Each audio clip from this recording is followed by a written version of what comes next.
चौधरी साहब, एक कवि तासुर तो इस पे यही है कि इसमें चीफ जस्टिस साहब को मज़ीद रखना चाहती है हुकूमत अभी as chief justice of Pakistan.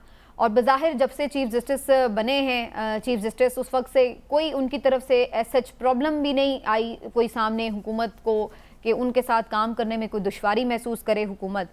और लगता है कि सब एक कंफर्टेबल सिचुएशन में है। तो बज़ाहिर ऐसा लगता है कि एक तासुर यही बनता है कि जी जितने कोर्ट रिपोर्टर्स हैं उनको भी मैं सुन रही थी आज, तो ज़्यादातर की यही इसके ऊपर राय है। आपके नज़दीक चीफ जस्टिस साहब को ये एक्सटेंशन अगर उन्हें मिलती है तो लेनी चाहिए, और इससे कौन सा फ़ायदा होगा इदारे को? अगर हुकूमत की लॉजिक माने हम, तो कौन सा फ़ायदा इससे इदारे को होने जा रहा है ये जो तरमीम कर रहे हैं? देखिए, सबसे पहली बात तो ये है कि चीफ जस्टिस ऑफ पाकिस्तान जो मौजूदा हैं उनका तर्ज अमल जो है वो ऐसा लग रहा है कि वो एक्सटेंशन लेना चाहते हैं। और ये एक्सटेंशन की वो जो भी उनकी मामला उनके सामने केसेस आए हैं, उन्होंने जिस तरह से उनको डील किया है, तो हुकूमत की तो शदीद ख्वाहिश बन चुकी है कि उनको वो एक्सटेंशन दें, ताकि वो काम जो हुकूमत सियासी तौर पे नहीं कर सकी, शायद अदालत के महाज से शायद वो हासिल कर सके। बात यह है कि इस वक्त जो सबसे अहम सवाल ये है कि पहली बात तो ये है कि जो इमरान याकूब खान साहब फरमा रहे हैं कि हुकूमत ये कह रही है कि 2 महीने के लिए चीफ जस्टिस बनता है, तो वो वैसा काम क्या काम चीफ जस्टिस से हुकूमत ने लेना होता है जो 2 महीने में वो नहीं कर सकता। 2 तरीके चीफ जस्टिस साहब के जो होता है, जो ऑफिस है चीफ जस्टिस किसी भी अदालत का, सुपीरियर कोर्ट्स का, उसका जो बुनियादी काम होता है वो इंतज़ामी मामलात को देखना होता है।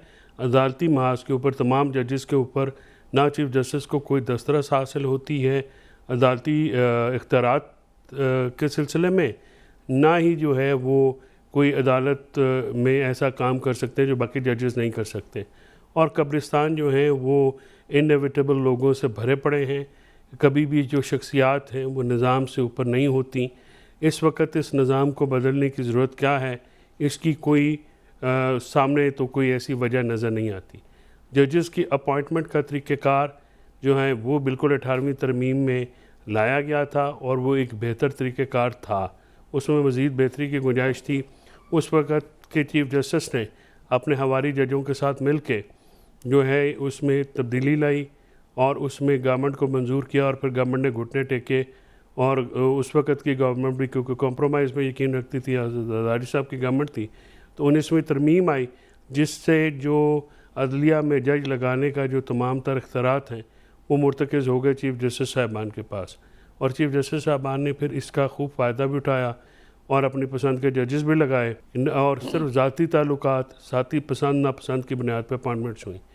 तो 2 मामले हैं, एक तो जजेस की तैनाती का तरीक़ेकार है, उसको एड्रेस करने की ज़रूरत है, लेकिन वो सिर्फ वो मामला आइन में तवज्जो तलब नहीं है, उसके अलावा भी बहुत सारे मामलात हैं जो कि तवज्जो तलब हैं। और सबसे इम्पोर्टेंट जो बात है अभी जब ये 16-17 कि महीने की भी इनकी हुकूमत थी, जॉय साहब इसमें थोड़ा सा ये भी ऐड कर लें मेरा सवाल कि अभी जब 16-17 महीने की भी हुकूमत थी इन्हीं 2 जमातों की, पीडीएम की, तो उस वक्त भी इन्होंने जो जजेस से मामला जुड़े हुए थे, सुप्रीम कोर्ट के इख्तियारात से, चीफ जस्टिस के इख्तियारात से जुड़े हुए मामला थे, उस वक्त भी उसमें उन्होंने तरामीम की। और फिर आपने देखा कि जिस तरह से एक कमेटी बनी, चीफ जस्टिस के इख्तियारात को डाइल्यूट किया गया, वो सारा हमने मामला। तो मुसलसल ऐसे लग रहा है कि ये जो दोनों जमातें हैं, ये जो अदालती मामलात हैं उनसे मुतमईन नहीं हैं, या उसमें मुसलसल ये तरामीम और तब्दीलियाँ कर रही हैं। इसकी क्या आपको ख़ास कोई वजह नज़र आ रही है कि अपना जो काम है उनका गवर्नेंस का, उस पर या डिलीवर करने पे तवज्जो नहीं है, और जो इंतज़ाम ये जो मामलात हैं कि किस तरह से जो रियासती ढांचा है उसको मुसलसल कुछ ना कुछ उसमें मनूवरिंग हो रही है? समीना, इस वक्त जो अदालत है उसने उसके गवर्नमेंट और जो मुक़्तदर हल्के हैं उनके साथ बहुत अच्छे रिलेशन हैं। इस वक्त जो जितनी ज़्यादा हम मांगी इन एग्जैक्ट इंतज़ामिया में है और अदालत में है, इससे पहले नज़र नहीं आई। इसी वजह से हुकूमत जो है वो चाहती है कि ये काम जो है इसको एक्सटेंड किया जाए और ये जो मौजूदा सूरत हाल है इसको बरकरार रखा जाए। देखें ना, इस सूरत हाल में क्या इंतज़ामिया को क्या प्रॉब्लम आया है। इस कदर जो है पोल्यूटेड इलेक्शन हुआ है, इस तरह से धांधली ज़्यादा इलेक्शन हुआ है, सुप्रीम कोर्ट उस पर चुप करके बैठी रही है। 6 जजेस का मामला है, उसको सुप्रीम कोर्ट कैसे देख रही है?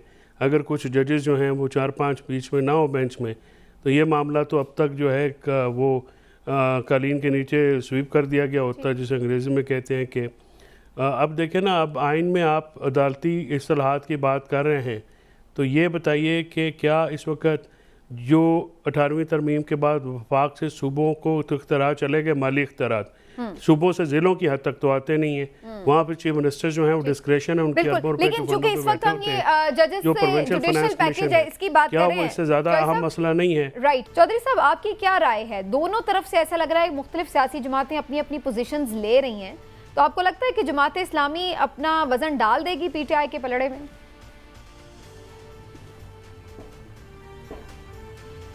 जमात इस्लामी के पास कोई ऑप्शन ख़ास तो है नहीं, ना तो वो किसी गवर्नमेंट के रन में है, उनकी जो अगर कोई पॉलिटिकली कोई एक आधी सीट है वो सिंध में है, तो इस पोजीशन में तो वो है नहीं कि वो पीपल्स पार्टी के साथ जो है मुआनका कर सके। तो सियासी तौर पे जो ऑप्शन बचता है वो तो पीटीआई ही बचती है, और पीटीआई का ये जो छोटी जमातों के साथ इत्तेहाद है, ये कोई ख़ास डेंट डाल सकेगा या नहीं डाल सकेगा, ये तो वक्त बताएगा।